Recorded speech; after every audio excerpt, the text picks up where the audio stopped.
गंगाताई अपनी गाय लक्ष्मी के साथ रहती थी। गंगाताई की लक्ष्मी माँ बनने वाली थी।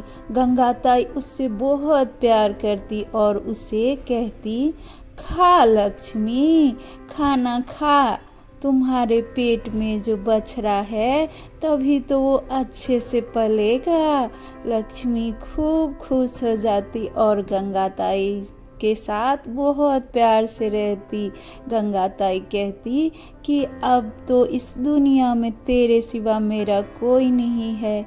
कुछ दिन बाद गंगाताई चल बसी। अब लक्ष्मी अकेली हो गई। गंगाताई रोज मंदिर जाती तो लक्ष्मी भी उसके साथ जाती थी, इसीलिए उसे आदत हो गया था मंदिर जाने का।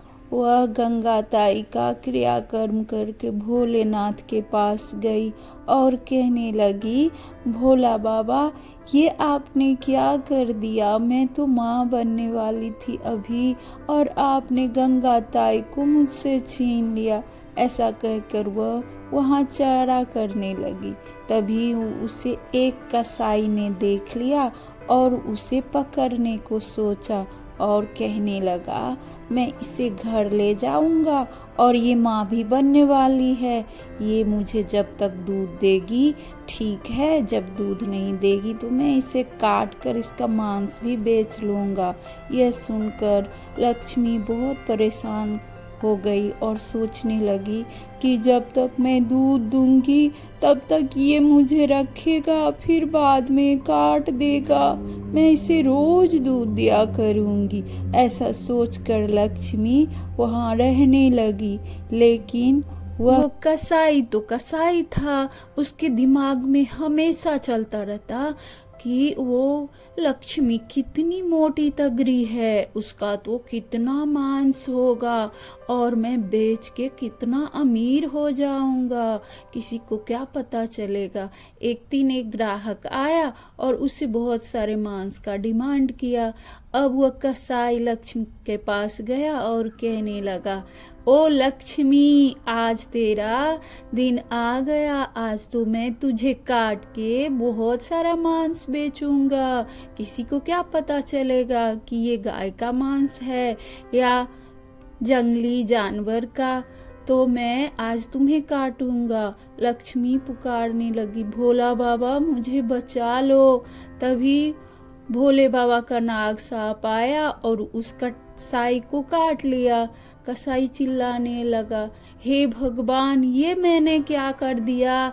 मैं इस गाय को मारना चाहा लेकिन मैं ही मरने जा रहा हूँ। और यह कहते कहते वह गिर गया और मर गया। वहाँ से लक्ष्मी निकली और फिर वही मंदिर भोले बाबा के पास आ गई और उनका शुक्रिया किया और कहा, भोलानाथ, आपने मुझे बचा लिया और मेरे संग संग मेरे बच्चे को भी। अब मैं कहीं बाहर नहीं जाऊंगी, इसी जंगल में रह के चारा करूंगी और आपका नित्य पूजा करूंगी भोलानाथ। यह कहकर लक्ष्मी रोज वहाँ जंगल में चारा करती। एक दिन वह पानी पीने नदी में गई। तभी वहाँ एक शेर ने लक्ष्मी को देख लिया। उसने भी सोचा, अरे वाह, क्या लक्ष्मी तगड़ी मोटी है, आज तो मैं पेट भर के खाऊंगा। और यह सोचकर वह शेर लक्ष्मी पर हमला कर दिया। अब लक्ष्मी फिर से बाबा भोलेनाथ को पुकारने लगी, भोलेनाथ मुझे बचा लो, मेरे संग संग मेरा बच्चा भी मर जाएगा। तभी भोले बाबा वहाँ आए और शेर से कहने लगे, शेर जी, आप इसको छोड़ दीजिए, लक्ष्मी मेरी परम भक्त है। तो वहाँ से ये देखते ही शेर भाग गया।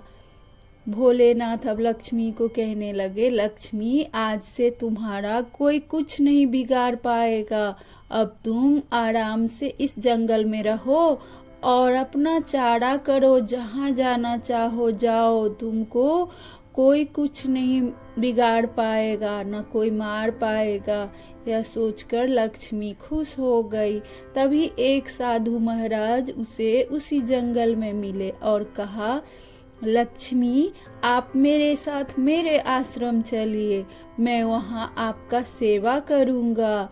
तभी लक्ष्मी उस साधु बाबा के साथ चल दी। वहाँ वो साधु बाबा लक्ष्मी का बहुत सेवा करते। दिन बीता गया और लक्ष्मी माँ बन गई, उसका छोटा सा बछड़ा हुआ।